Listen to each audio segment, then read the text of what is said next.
Hi అండి, అందరూ ఎలా ఉన్నారు? బాగున్నారా? నేను బాగున్నానండి. ఇదేమిటి అనుకుంటున్నారా? ఇవి ఎండుమిరపకాయలు వేడి నీళ్ళల్లో ఒక 5 to 6 మినిట్స్ బాగా ఉడకబెట్టేశాను. ఉడకబెట్టేసి దింపేశాక ఆ వేడి నీళ్ళల్లో నేను వెల్లుల్లిపాయలు వేశాను. ఒక 10 to 12 వెల్లుల్లిపాయలు వేశాను.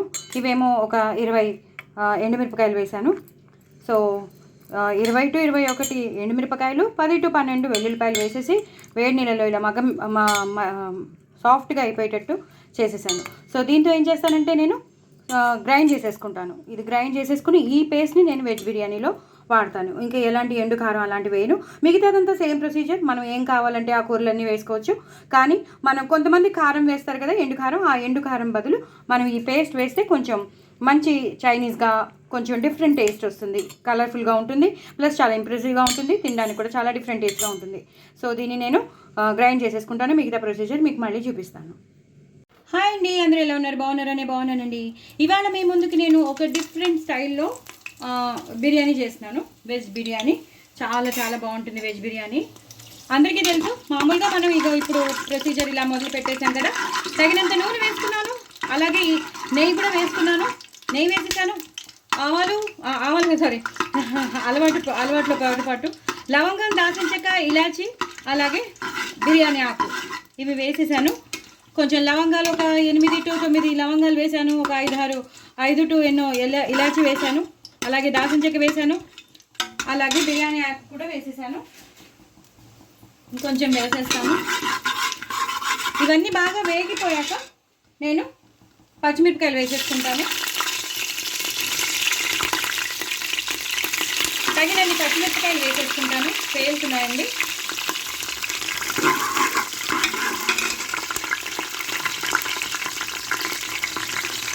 చాలు, ఎక్కువ కారం అక్కర్లేదు. ఇవి ఒక్కసారి వేగిపోయాక సన్నగా తరిగి పెట్టుకున్న ఉల్లిపాయలు.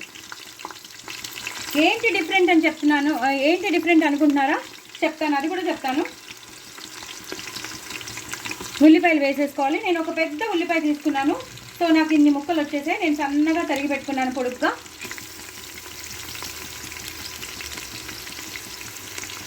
ఇలా వేసేసుకుని ఇలా కలిపేసుకోవాలి. ఇది 1 నిమిషం మగ్గాలి. మీకు మగ్గాక మళ్ళీ మీకు చూపిస్తాను. సో ఉల్లిపాయలు అన్నీ వేగిపోయి నేను అల్లం వెల్లుల్లి పేస్ట్ వేసేసాను. నేను మా ఇంట్లో చేసుకున్న అల్లం వెల్లుల్లి పేస్ట్ ఒక చిన్న స్పూన్తో వేసేసుకున్నాను. ఫుల్ స్పూన్ వేసేసుకున్నాను. ఎందుకంటే మాది చాలా పంజెంట్గా ఉంటుంది. ఒక నీరు చుక్క కూడా పోయకుండా నేను చేస్తాను. ఈక్వల్గా 2 అల్లం వెల్లుల్లిపాయ తీసేసుకుంటాను. పసుపు, నూనె, ఉప్పు వేసేసి గ్రైండ్ చేసేస్తాను మెత్తగా. అది బయట పెట్టినా కూడా అసలు పాడవదు, అలాగే ఉంటుంది. సో ఇది ఒక్కసారి పచ్చివాసన పోయింది కదా. నేను మీతో మాట్లాడేటప్పటికే ఇది బాగా పచ్చివాసన అంతా పోయింది అల్లం వెల్లుల్లి పేస్ట్ది. ఇప్పుడు ఏంటంటారా? ఇప్పుడు ఏమీ లేదు.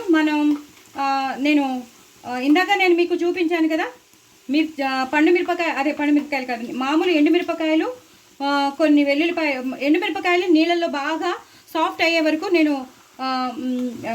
వరకు మగ్గించేసుకున్నాను. ఒక 12 to 13 పెద్దవి. ఇంకొంచెం ఎక్కువే ఉండొచ్చు. నేను కరెక్ట్గా ఇప్పుడు నేను చెప్పలేకపోతున్నాను. సో ఇంకా ఎక్కువే ఉండొచ్చు, ఒక 20 దాకా ఉండొచ్చు. ఎందుకంటే మనం తీసుకున్న దాన్ని బట్టి 20 ఎండుమిరపకాయల్ని హాట్ వాటర్లో ఒక 5 to 6 మినిట్స్ బాగా బాయిల్ చేయించేసాను. సో దట్ అదేమవుతుందంటే చాలా సాఫ్ట్గా తయారవుతాయి. అప్పుడు దింపేశాక అప్పుడు వెల్లుల్లిపాయలను నేను ఇందాక మీకు చెప్పడం మర్చిపోయాను. కొన్ని మిరియాలు అంటే ఒక 1/2 స్పూన్ మిరియాలు వేసాను. వెల్లుల్లిపాయలు మాత్రం 10 to 12 వేసేసాను. వేసేసి బాగా గ్రైండ్ చేసేసుకున్నాను. ఒక ఫ్యాన్ కింద పెట్టేసుకుని చల్లారాక నేను ఇలా పేస్ట్ చేసేసుకున్నాను. ఇదేమవుతుందంటే ఒక డిఫరెంట్ ఫ్లేవర్ వస్తుంది బిర్యానీకి. మనం ఎప్పుడు రెగ్యులర్గా చేసుకునే బిర్యానీ కన్నా పులావ్ కన్నా ఇలా చేసుకుంటే మాత్రం సూపర్ టేస్ట్ ఉంటుంది. సూపర్ అంటే సూపర్, చెప్పలేను, అది వర్ణించలేను, అంత బాగుంటుంది. సో మీరు ఇలా ఒక్కసారి ట్రై చేసి చూడండి. చాలా చాలా బాగుంటుంది. నేను చేసిందంతా మొత్తం వేసేసాను. ఎందుకంటే మనం చేసుకున్నది కేజీ కన్నా ఎక్కువే ఉంటుంది కదా. సో కేజీ కన్నా ఎక్కువే ఉంటుంది కాబట్టి 21 ఎండుమిరపకాయలు, అలాగే 10 to 12 వెల్లుల్లిపాయలు తప్పకుండా పడుతుంది. సో ఇలా ఒకసారి కలిపేసుకోవాలి. దాని పచ్చివాసన ఆల్రెడీ బాగా మగ్గిపోయి ఉన్నాయి కాబట్టి ఇంకా పచ్చివాసన అనేది ఏమి ఉండదు. ఇప్పుడు ఒకటి తర్వాత ఒకటి వేసేసుకుందాం. టమాటో ముక్కలు, అలాగే క్యారెట్. నీరు ఏమీ నీళ్లు పోయకుండా మనం ఇవన్నీ వేయించుకోవాలి. ఆ పేస్ట్లో వేయాలన్నమాట. మనం తయారు చేసి పెట్టుకున్న పేస్ట్లో ఇవన్నీ బాగా వేయాలి. టమాటోలు, క్యారెట్లు, బఠానీలు ఉంటే బఠానీలు వేసుకోండి. మీరు ఇంకా ఏం కావాలంటే అవన్నీ వేసుకోవచ్చు. నేను నా దగ్గర ఉన్నవే వేస్తున్నాను. ఆలు, ఇంకా ఎండు కారం వేయవలసిన అవసరం లేదండి. కొంచెం పుదీనా లాస్ట్లో మళ్ళీ వేస్తాను. దీనికి ఫ్లేవర్ పట్టడానికి నేను ఇప్పుడు పుదీనా వేసేసాను. చూసారు కదా ఎంతో మంచి ఫ్లేవర్ వస్తుంది, చాలా మంచి ఫ్లేవర్ వస్తుంది. ఇప్పుడు కొంచెం సోయా సాస్ చాలండి. ఇలా ఒక 1 స్పూన్ పడింది. అలాగే కొంచెం గరం మసాలా, ఎందుకంటే మనం అన్నీ వేసాం కాబట్టి గరం మసాలా తగ్గించుకోండి. అలాగే ఉప్పు, తగినంత ఉప్పు, ఇది సరిపోతుంది. ఇప్పుడు కొంచెం పెరుగు, చిక్కని పెరుగు. అలాగా అంటే పెద్ద స్పూన్తో అయితే 2-3 స్పూన్లు సరిపోతుంది. నేను చిన్న స్పూన్తో తీసుకున్నాను కాబట్టి ఒక 5-6 స్పూన్లు వేసాను. దీన్ని ఇలాగా కలిపేసుకోవాలి. 1 నిమిషం మగ్గాలి. మగ్గాక మీకు మళ్ళీ చూపిస్తాను. చూస్తారు కదండి మొత్తం అంతా బాగా ఈ పేస్ట్లో మగ్గిపోయే. ఇప్పుడు నేను కొంచెంగా బియ్యం వేసేస్తాను. నేను 1 కేజీ కన్నా 1 పావు ఎక్స్ట్రా తీసుకున్నాను.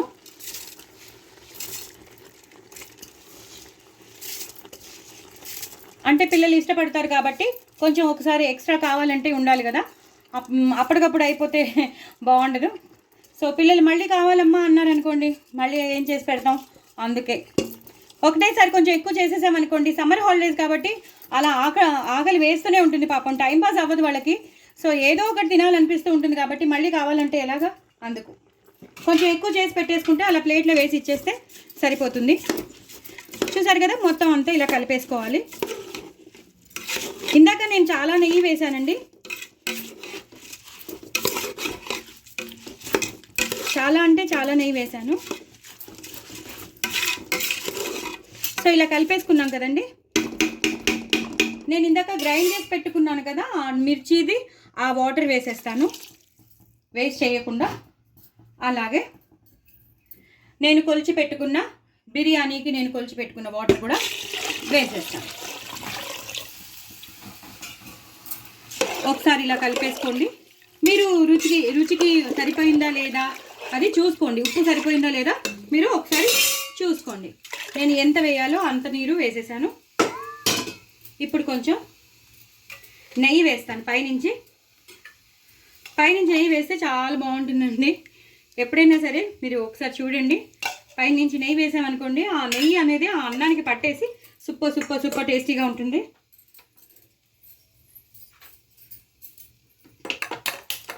ఆరిపోయిందండి. ఇప్పుడు నేను మళ్ళీ వెలిగించాను.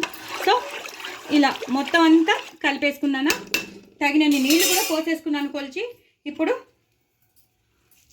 కొత్తిమీర అలాగే పుదీనా, నేను ఇందాక చెప్పాను కదండి పుదీనా వేయాలని, లాస్ట్లో వేసేసుకున్నాను. ఇప్పుడు నేను మూత పెట్టేసుకుంటానండి. అయ్యాక మీకు మళ్ళీ చూపిస్తాను. మీకు మళ్ళీ చూపిస్తాను కదండి, చూసారా ఇలా అయింది. ఎంత పొడిలాడుతూ, ఎంత అసలు నేను చెప్పలేనండి, అంత మంచి ఫ్లేవర్ వస్తుంది. ఎందుకంటే మనం డిఫరెంట్గా చేసాం ఇది. ఆ డిఫరెంట్గా ఎలా చేశానో కూడా నేను మీకు చూపించాను. ఆ పేస్ట్ వేసి, అదే మిరపకాయల పేస్ట్ వేసి. సో మీరు ఇలాగే తయారు చేసుకోండి. చాలా చాలా చాలా చాలా చాలా టేస్టీగా ఉంటుంది. అలా నేను కింద నుంచి పైకి, పైనుంచి కిందకి నేను కలిపేశాను. ఇప్పుడు లాస్ట్ ఇంగ్రీడియంట్, సీక్రెట్ ఇంగ్రీడియంట్ ఇంకేం లేదండి, జస్ట్ ఇలా బ్రెడ్లు మనం పెట్టేసుకోవాలి. ఎన్ని కావాలంటే అన్ని బ్రెడ్ పీసెస్ చక్కగా నూనె కానీ నెయ్యి కానీ మీ ఇష్టం, దేంట్లో అయినా వేయించేసుకుని ఇలా పెట్టేసుకుని మీరు తినేటప్పుడు నంచుకుని తినొచ్చు అనమాట. చాలా చాలా బాగుంటుంది. అదిగో రైతా కూడా చేశానండి. రైతా విత్ ఈ కొత్తగా చేసిన బిర్యానీ విత్ బ్రెడ్ చాలా చాలా బాగుంటుంది. దయచేసి నా ఛానల్ సబ్స్క్రైబ్ చేసుకోండి, సపోర్ట్ చేయండి. బాయ్.